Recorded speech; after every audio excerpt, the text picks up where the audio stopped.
Fala galera, aqui é Tiemi Souto. Estamos de volta para mais um episódio, no episódio número 7. 7 do nosso podcast. Ei, Estamos eu e Matheus Amaral aqui novamente com vocês. Matheus Amaral falando, deixa eu me apresentar. O que você quer se apresentar? Pronto. E a gente tá aqui para conversar com vocês de um assunto muito legal hoje, que a gente fez uma breve pesquisa aqui, e juntando tudo que a gente já aprendeu, né, sobre de onde veio o marketing multinível e qual é a história desse negócio, quanto tempo tem, de onde veio ele, para onde ele vai. E eu garanto, gente, eu prometo pra vocês que vocês vão ouvir um pouquinho de história da forma mais divertida que a gente conseguir trazer pra vocês. Show de bola, eu gostei do nome do episódio. Como chama esse episódio? Me descondena. Eita, por quê? Porque a história do multinível é muito bacana, gente. Não é nada condenadora, de verdade. Tipo, é legal aí de conhecer a história aí das grandes e maiores empresas deste setor que serão grandes empresas ainda por pouco tempo. Chama a vinheta. Eu dediquei meus últimos 7 anos aprendendo tudo que é possível sobre marketing multinível. E há 4 anos me dedico em tempo integral a me profissionalizar nessa que é considerada a mais desacreditada das profissões. A pergunta que mais ouço é, mas por que multinível? Esse podcast tem a intenção de responder essa pergunta. Se junte a mim enquanto eu aprendo, aplico e compartilho estratégias de marketing multinível para que a gente consiga mudar a imagem que o setor tem e que seja reconhecido como deve ser, uma verdadeira escola de empreendedorismo e liderança. Meu nome é Matheus Amaral e seja bem-vindo ao podcast do Multinível. E eu queria aqui começar, antes da gente poder começar a falar sobre o assunto do podcast, eu queria ler aqui uma mensagem que eu recebi do Ben-Hur. Gente, eu fiquei muito feliz. O que recebemos? Ele mandou uma cartinha pra gente? Mandou uma cartinha pra gente, um e-mail pra gente. Não, na verdade foi um direct no Instagram. Mas se vocês, só lembrando, se vocês quiserem entrar em contato com a gente do podcast, por enquanto, a gente vai ler todas as mensagens que a gente receber. Mas eu queria ler aqui o que o Ben-Hur mandou. Diga. Tiemi, está muito top o podcast de vocês, parabéns. Neste último me chamou a atenção algo que estava reparando. Você contando que na época você não gostava das pessoas do multinível. Tá falando sobre o episódio do Mozão, né? E também sobre o que o Matheus falou de compartilhar os fracassos. Estava pensando nisso. Nos treinamentos hoje acontece muito isso. Acho que há muitas cobranças e muito pouca empatia por parte dos treinadores. Vi alguns consultores comentando que pararam de ir no sistema e sentiram melhores, mais leves, sem cobrança. Obviamente que essas pessoas não terem grandes resultados fora do sistema, isso serve para ligarmos um alerta de que os treinamentos poderiam ser mais empáticos com as pessoas. Eu vejo que às vezes é colocado um padrão muito elevado para as pessoas que a maioria não vai conseguir cumprir isso agora. Por exemplo, apresentar 3, 4 planos no dia e à noite fazer caseira. Lógico que é um padrão de trabalho muito top, mas a minoria consegue fazer isso logo de início no negócio. Creio que o melhor seria passar uma visão para uma pessoa de que se ela não consegue ser veloz hoje, ela pode ser no futuro. Se ela cumprir pequenas metas primeiro, ela poderá mesmo assim ser um grande profissional no futuro.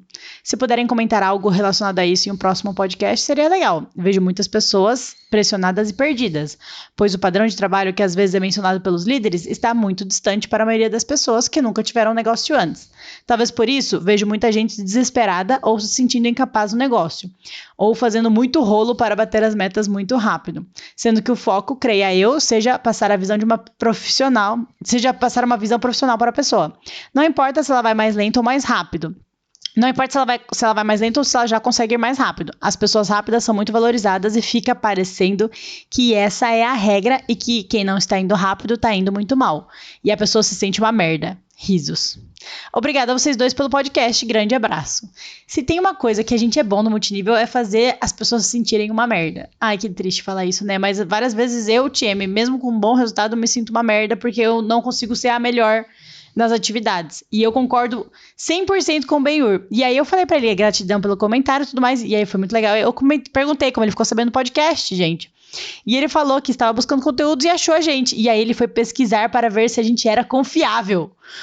Eu achei isso a coisa mais genial do mundo, gente. De verdade, todo mundo aqui que tá ouvindo a gente, se não conhece a minha história do Matheus, eu digo pra vocês, vão stalkear a gente pra ver se a gente é confiável mesmo. Não que eu seja 100% uma pessoa íntegra em todos os aspectos da minha vida, mas acho que na medida do possível e do tolerável, estamos aí dentro do caminho, não pretendemos desistir da nossa empresa. E eu gostei bastante desse comentário do Ben-Hur. Se você bem ouviu o nosso episódio número 1, né, contando um pouquinho da nossa história, a minha história, a sua história, não foi uma história rápida, né? A gente demorou aí talvez 2 anos e meio para começar a ter o nosso primeiro resultado.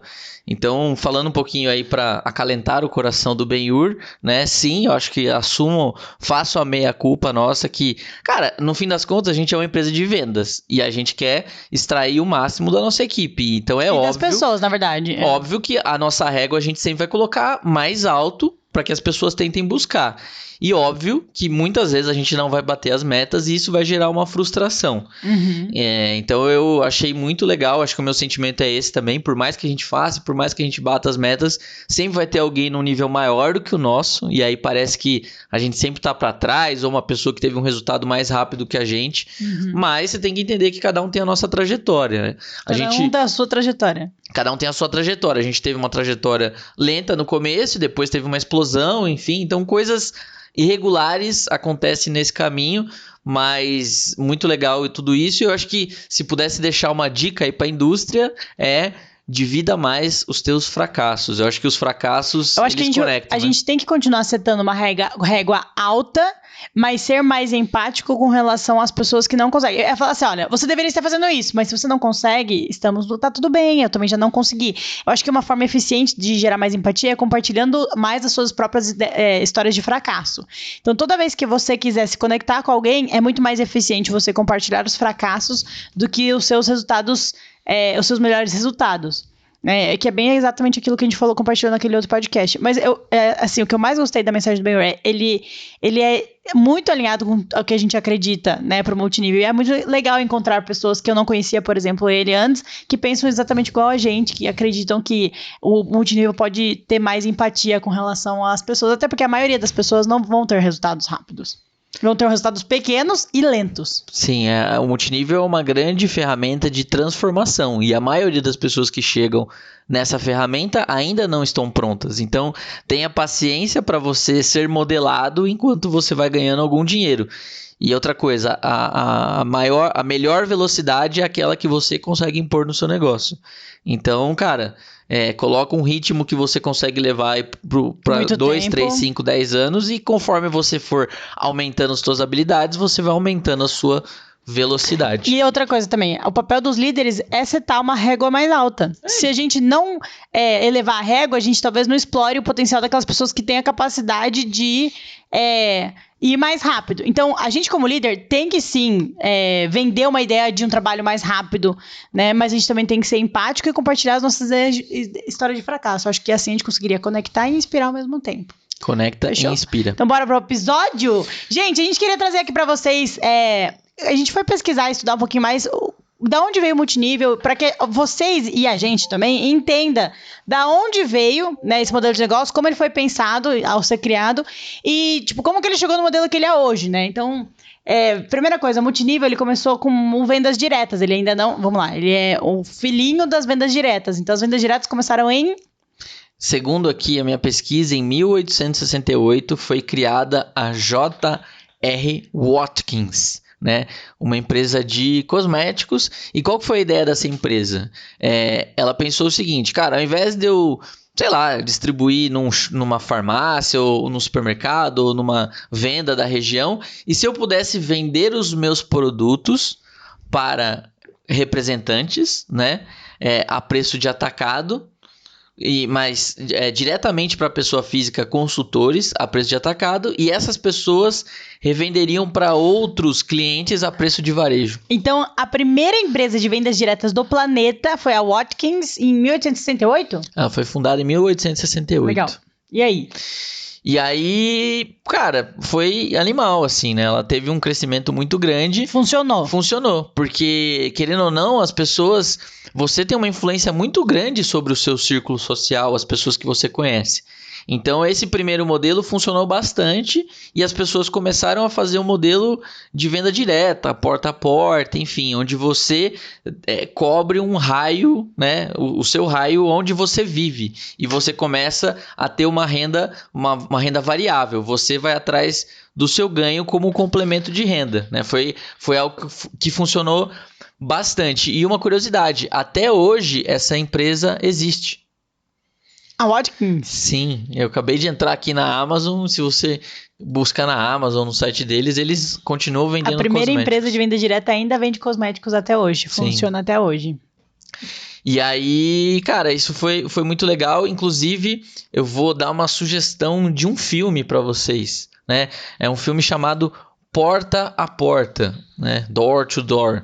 Ele conta a história de um vendedor da Watkins, o Bill Porter, que ele nasceu com uma paralisia cerebral.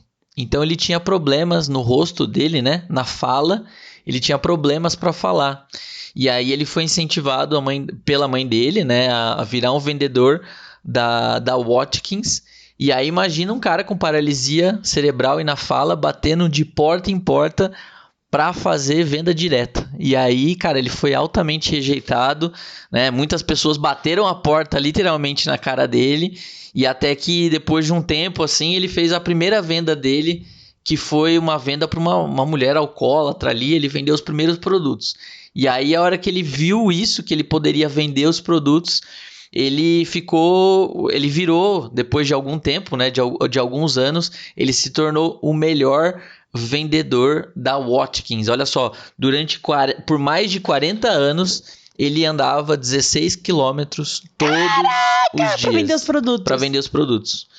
E, cara, imagina os desafios que ele teve que passar para superar, né? Às vezes o preconceito das pessoas, a forma dele falar, que às vezes é... Gente, num período em que o preconceito era muito maior do que o que a gente enfrenta hoje. Com certeza.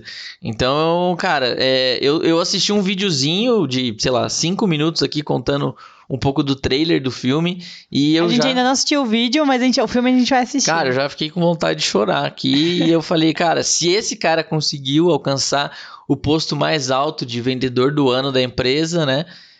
Por que você também não pode conseguir, né? Provavelmente você tem menos dificuldades e menos desafios do que Bill Porter, que fez isso no filme. E depois Porta da a Porta. Watkins? E aí depois a gente teve, cara, a Watkins cresceu bastante, né? E aí, óbvio, começam a aparecer cópias e variações dessa empresa. Em 1942 surgiu uma empresa chamada California Vitamins. Né? Qual que foi a grande sacada da Califórnia? Ao invés dela... Porque qual que é o problema? Geralmente uma empresa que paga uma só geração, né? Ela vende para os consultores e os consultores revendem. Então só tem uma geração de consultores.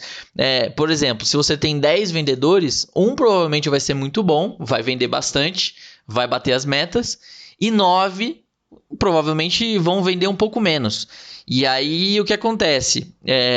O problema não está na empresa, o problema não está nos produtos. O problema está nessas 9 pessoas que não foram capacitadas o suficiente para fazer o trabalho delas.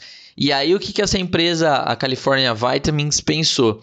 Né? E se ao invés de eu contratar uma equipe ou treinar a minha galera, etc., e se eu pudesse, que esse top vendedor pudesse treinar esses outros 9?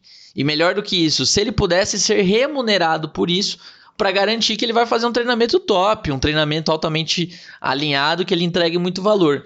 E aí, essa empresa ela começou a pagar 2 gerações. Ou seja, você poderia ser um ótimo vendedor e ainda assim montar uma equipe na sua segunda geração que você pudesse passar todas as suas técnicas de liderança. E aí, a gente teve a nossa primeira empresa que pagava em 2 níveis. E aí é legal porque essa primeira empresa, né, a California Vitamins, ela foi criada por um químico e ele percebeu que alguns vendedores, foi ele que percebeu, tipo, um vendedor vende mais, o outro menos, então eu vou... só que é diferente do que acontece hoje, eles escolhiam os melhores vendedores e só esses melhores vendedores poderiam montar a equipe, né? Era quase como um funcionário da empresa. Uhum. Né? Eles eram escolhidos. E aí essa empresa cresceu demais, né? E enfim, pessoas que trabalhavam na California Vitamins fundaram a Nutrilite, que foi uma empresa também de vendas diretas. Não, a própria Vitamins, ela mudou o nome para Nutrilite. Mudou para Nutrilite. Isso, e aí os 2 melhores consultores da Nutrilite, que é o Jay Van Andel e o Rich DeVos eram os 2 melhores consultores da empresa, e aí eles decidiram começar a produzir produtos na garagem de casa, olha só, na garagem de casa, produtos de limpeza, e aí foi onde eles saíram da Nutrilite para poder começar a Amway. Né?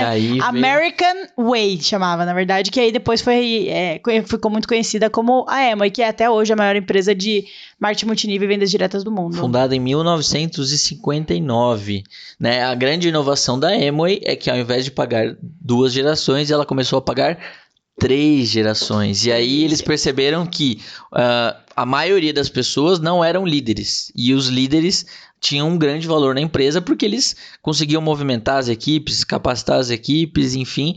Então, em 3 níveis, o nível de liderança começa a fazer diferença na capacitação. Uma curiosidade aqui do mercado, né, é que aquela história de venda porta a porta de enciclopédia começou no final do século XVIII com uma empresa que era a editora, na verdade, a editora da enciclopédia britânica começou a contratar pessoas para poder vender de porta a porta.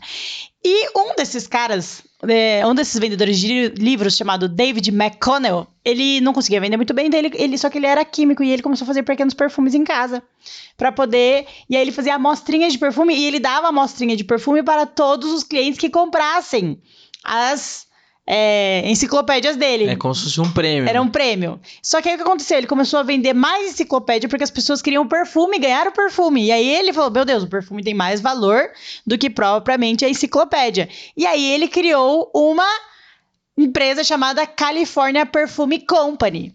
E essa empresa, em 1939, mudou de nome para Avon Products. Caramba. Então, a Avon começou com somente perfume e, na verdade, a venda direta veio antes da Avon, porque era enciclopédia, vendendo porta a porta. E aí o cara fazia as amostrinhas de perfume, que virou a California Products e que depois veio a se tornar a nossa famosa Avon, que aí então é uma das mais antigas empresas de vendas diretas e mais conhecidas do mundo. Que foi vendida... Tem que respeitar. Quem comprou a Avon agora? A Natura. Uou, agora é Brasil. Uma empresa brasileira comprou aí uma das mais antigas empresas de vendas diretas, né, do mundo. É muita história.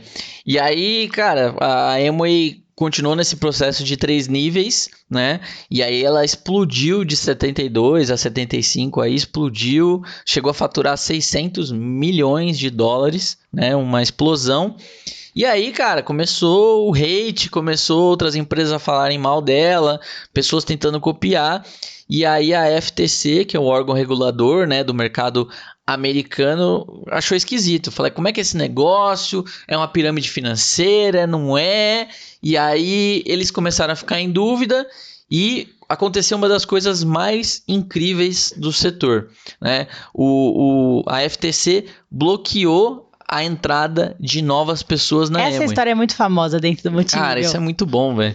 Por quê? Porque ela falou assim, cara, até a gente entender se vocês ganham dinheiro com produtos ou se vocês ganham dinheiro recrutando pessoas, cara, vamos bloquear a entrada de pessoas e ver se a parada vai funcionar, né? Teoricamente, numa pirâmide financeira, se você para a entrada de pessoas, cara, o negócio era para acabar. E aí foi isso que eles testaram.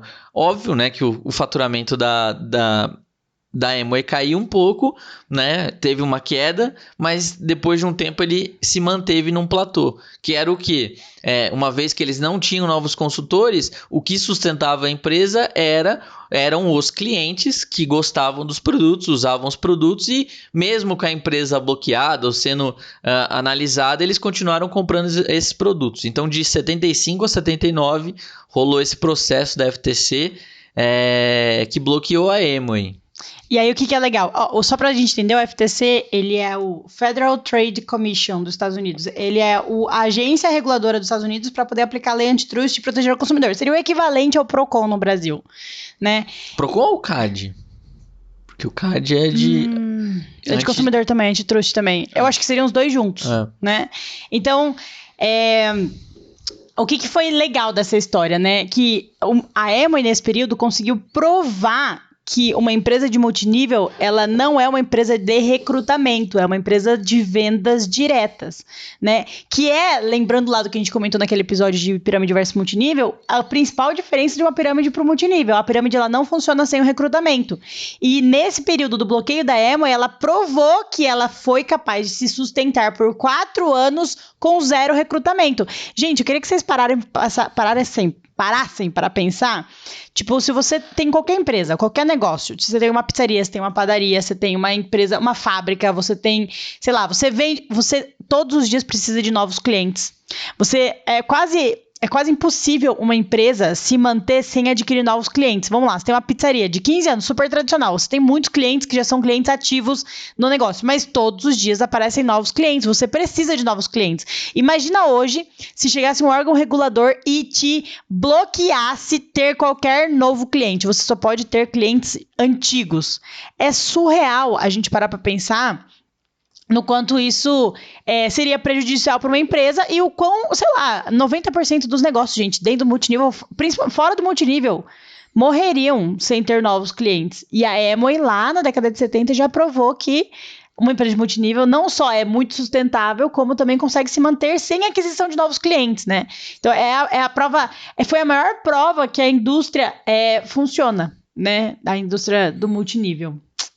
E aí? Você chegou a dar uma olhada, né, na lei da... Na lei, eu abri aqui. Eu vou colocar o link desse documento, gente, na descrição do podcast, se vocês quiserem. É um documento de 121 páginas em inglês.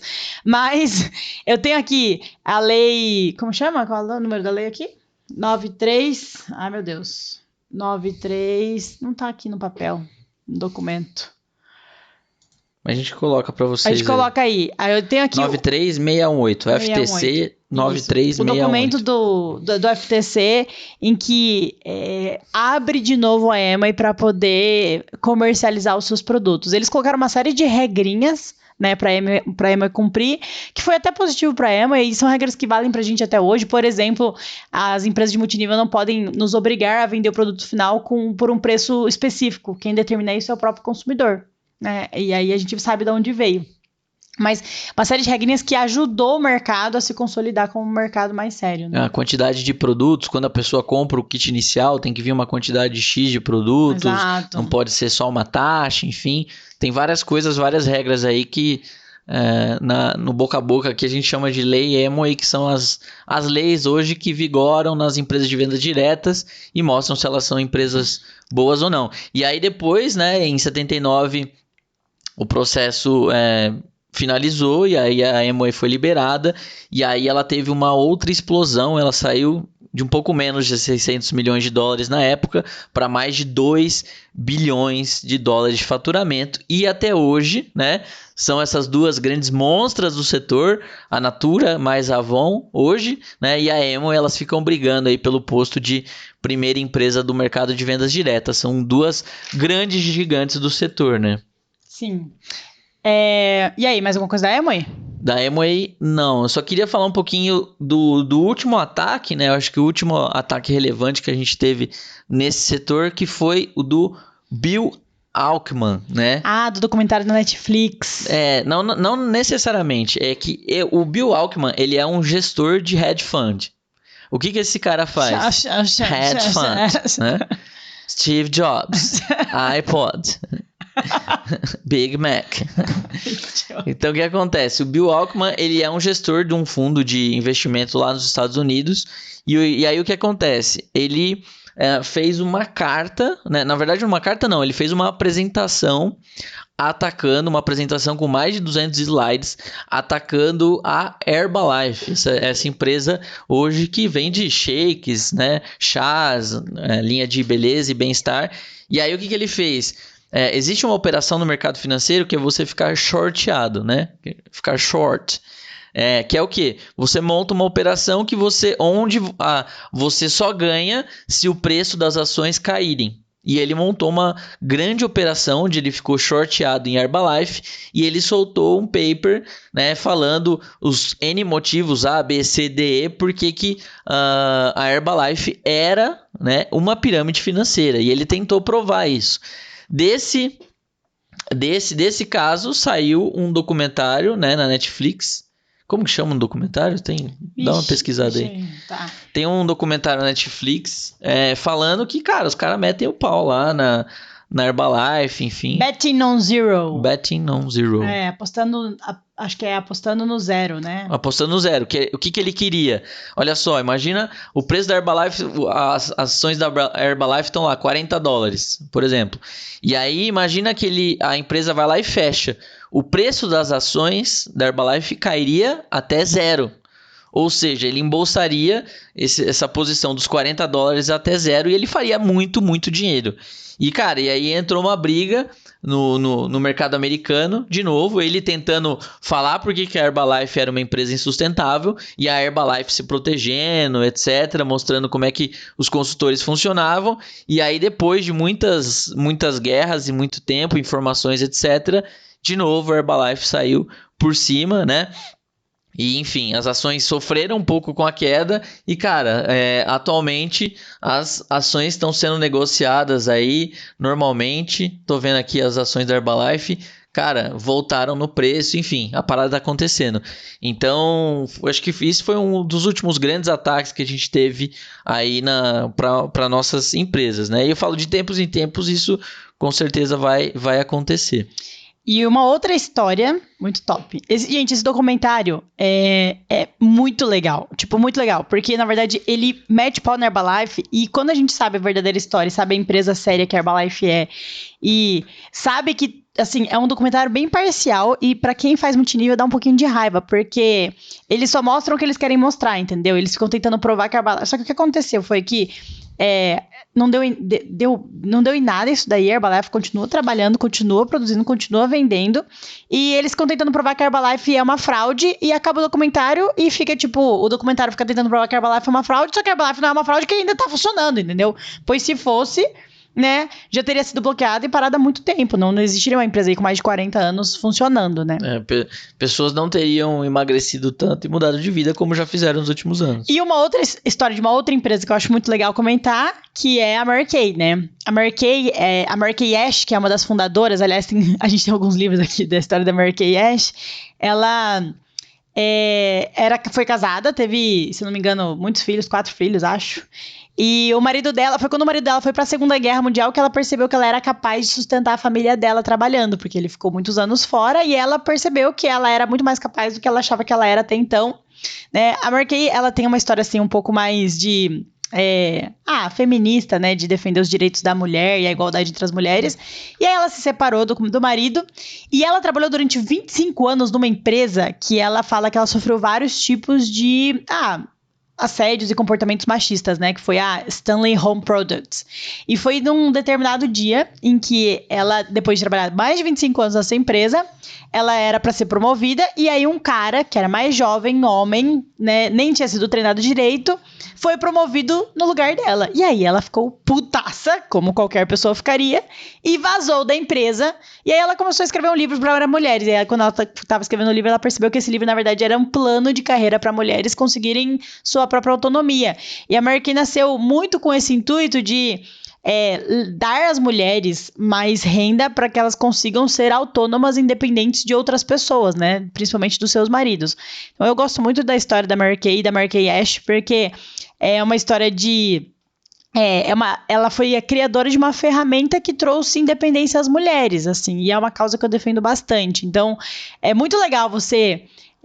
entender da onde veio essa empresa e por que veio dessa forma, né? Por que dá um carro rosa? Por que o branding da Mary Kay é inteiro rosa?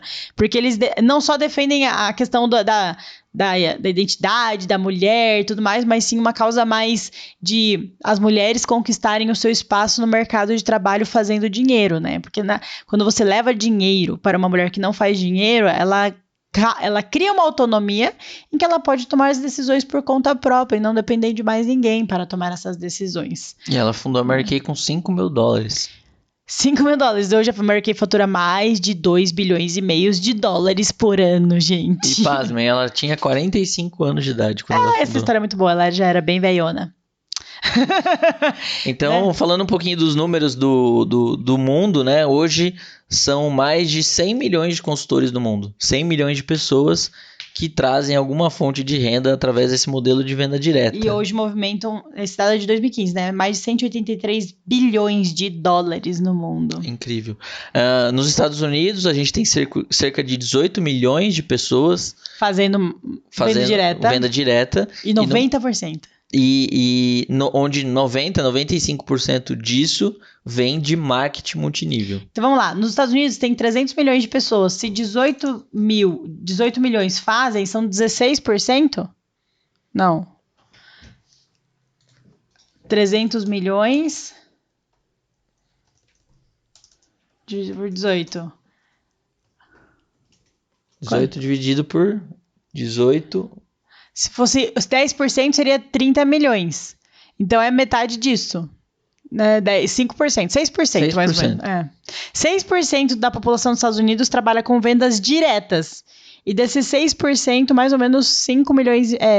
5,5% trabalha com marketing multinível. Então, a gente pode arredondar e falar que 5% da população nos Estados Unidos trabalha com marketing multinível. Né? Só os outros 5% trabalham com mononível. Uhum. E é engraçado que no Brasil é meio que o oposto disso, né? A maior parte das pessoas que trabalham com venda direta trabalham com mononível e a menor parte trabalha com multinível. Né? Isso, no Brasil a gente tem cerca de 4 milhões de pessoas envolvidas, ou seja, o Brasil no mínimo deveria crescer aí pelo menos 5 vezes, né?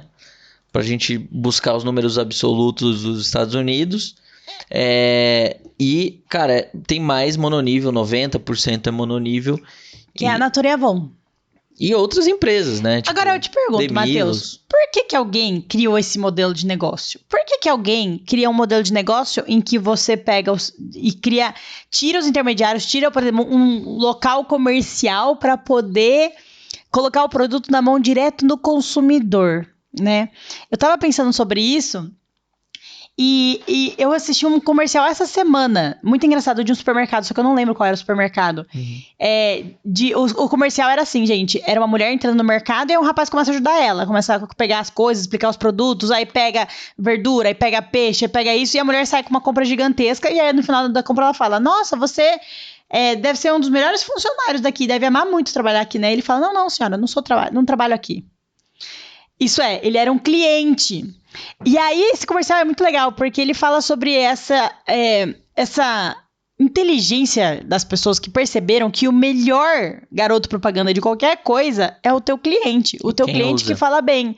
E é muito engraçado pensar que o multinível aí tem quase 100 anos, né? E que o multinível, há quase 100 anos, descobriu que a melhor pessoa para fazer propaganda de qualquer parada é o cara que usa o produto, entendeu? Tipo, não é os famosos. Tipo, a gente ainda vê na televisão famosos fazendo propaganda de produtos que eles não usam. Não usam. E é uma das paradas mais incoerentes que eu acho que existe dentro da mídia, entendeu? Tradicional. Eu tô comprando esse shampoo porque a Sabrina Sato usa esse shampoo de R$19. Não, gente, a Sabrina Sato não usa um shampoo de R$19. E, tipo, não é porque ela tá falando bem do produto que o produto é bom, entendeu? E é engraçado a gente parar pra pensar, tipo, qual que é o sentido do Roberto Carlos fazer propaganda de carne, sendo que ele é vegetariano?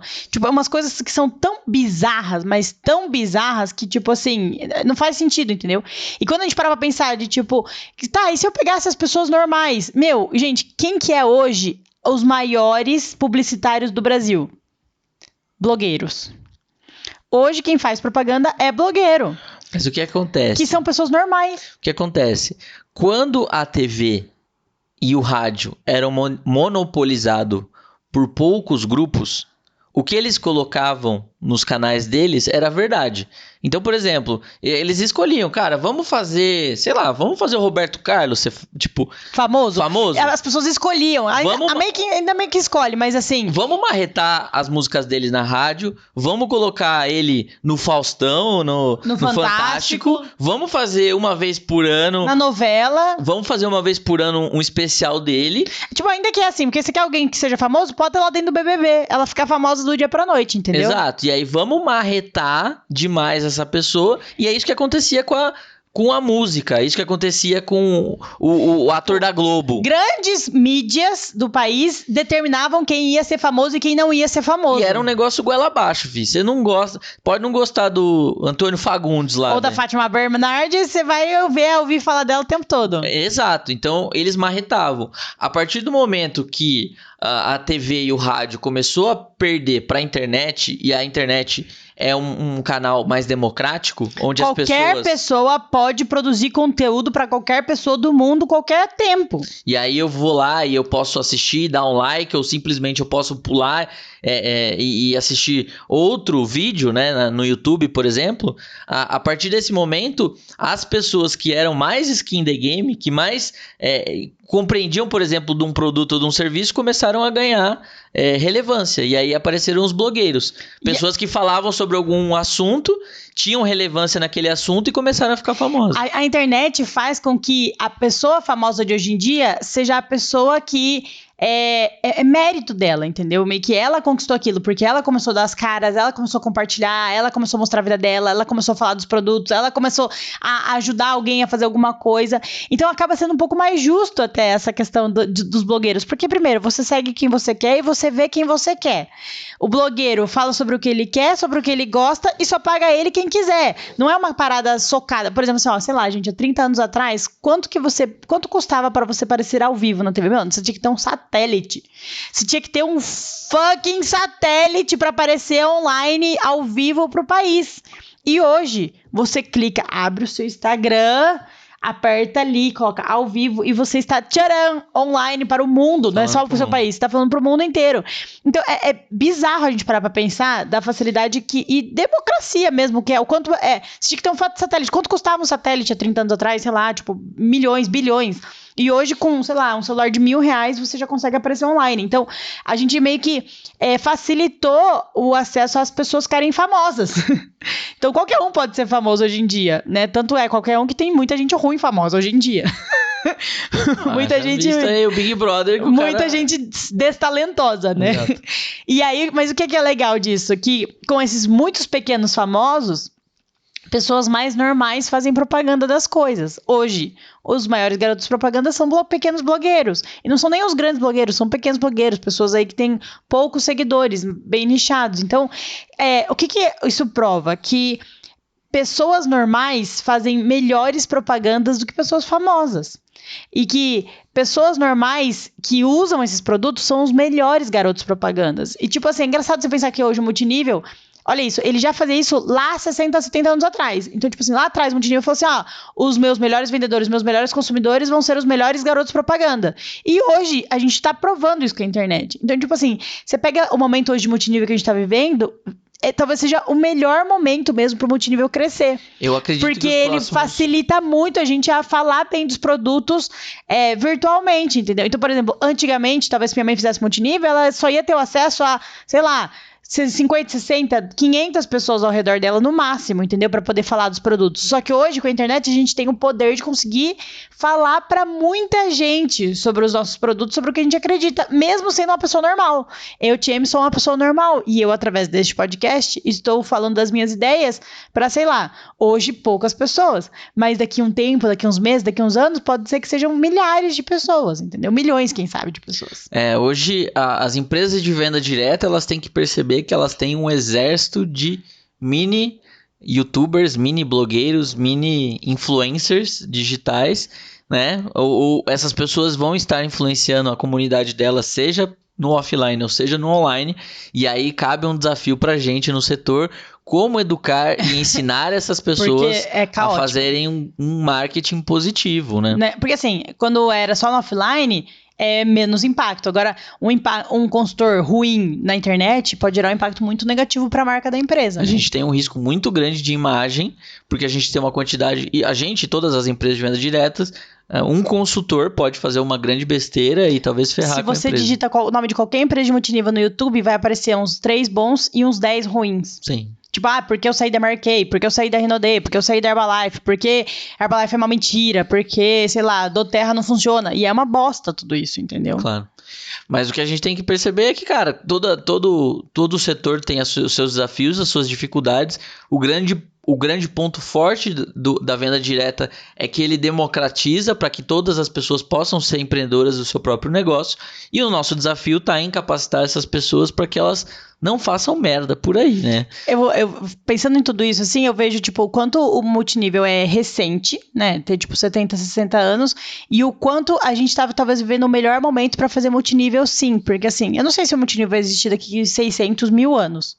Não sei nem se o planeta vai existir. Mas, se existe um bom momento para se trabalhar... Porque hoje em dia a gente está tendo crise dos empregos. A gente precisa conseguir trabalhar com o digital. E a gente está numa ferramenta de total meritocracia de resultado. E vivendo uma fase assim, de multinível em que você tem todas as ferramentas para fazer ele funcionar. Ele é um sistema maduro o suficiente, reconhecido minimamente para poder fazer a gente conseguir trabalhar. Então, assim... Toda essa discussão da história do multinível foi para chegar no ponto de dizer, olha, é um sistema, é um modelo de negócio maduro, já tem 70 anos, mas ele é um modelo de negócio incipiente, isso é recente, se for pensar no o quão poucas pessoas trabalham com isso, entendeu? E o quão potencial de gente a gente tem poder para trabalhar. Eu vejo chegar um momento em que a gente simplesmente pergunte para alguém, tipo, mas você não trabalha com nenhuma empresa de multinível? Por quê, entendeu? Por que você não complementa a sua renda dessa forma?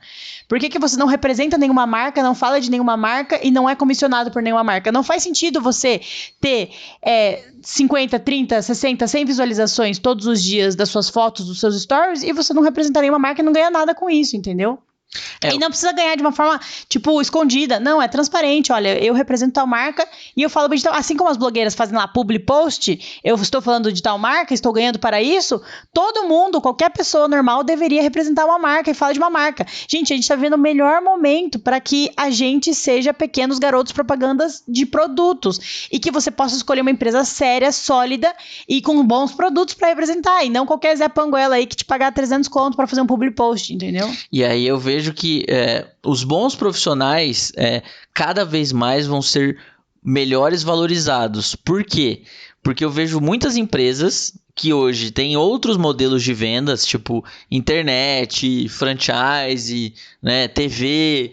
E que eles tentam colocar um braço de venda diretas e multinível. Só que eles não sabem fazer isso. E aí eles às vezes ficam na mão de líderes, às vezes líderes com uma ética bem duvidosa. Eu vi empresas incríveis, com produtos incríveis, ficarem na mão de líderes ruins, de ética extremamente duvidosa, alguns com passado de pirâmide financeira. E aí, cara, você vê aquela marca que o cara levou 20, 30, 50, 60 anos para fundar, ser colocada na mão de um cara inescrupuloso que literalmente piramidou num curto espaço de tempo o plano de marketing daquela empresa, não formou líderes e aí você teve um crescimento e uma queda muito grande. Então, só ferra a empresa. Então o que eu te falo, se você está pensando em ser um profissional de marketing multinível, eu acho que daqui 5, 10 anos, né, as suas habilidades, a sua liderança, você sendo um profissional de alto nível vai valer muito nesse mercado. Porque hoje, cada vez mais... O nosso maior ativo escasso é tempo, é a atenção das pessoas. Então, você saber ter bons líderes de multinível que conseguem recrutar o tempo e a visualização das pessoas, a atenção das pessoas, isso vai valer muito e muito, muito no futuro. Legal. Gente, muito obrigada a vocês por terem ficado com a gente até aqui. Eu queria reforçar todo mundo que gostou de algum episódio, quiser comentar, quiser que a gente leia os e-mails, nos escrevam um e-mail para moreutemplano01@gmail.com. A gente quer ler, a gente quer participar, a gente quer saber o que vocês acham dos episódios. Então, não se acanhem, nos escrevam. Mandem sugestões de episódios, o que você gostaria de ver mais por aqui. Manda sugestão de convidado pra gente poder escrever pras pessoas, entendeu? A gente quer crescer, a gente quer compartilhar, a gente quer fortalecer o setor. Então, se você está com a gente nessa jornada, nos escreva, vamos nos unir neste movimento aí de deixar o multinível, fazer o multinível ser reconhecido como o que ele deve ser, uma verdadeira escola de empreendedorismo e liderança. É isso aí. Então, cara, compartilha com a tua equipe, compartilha com a tua galera, se fez sentido pra você aí.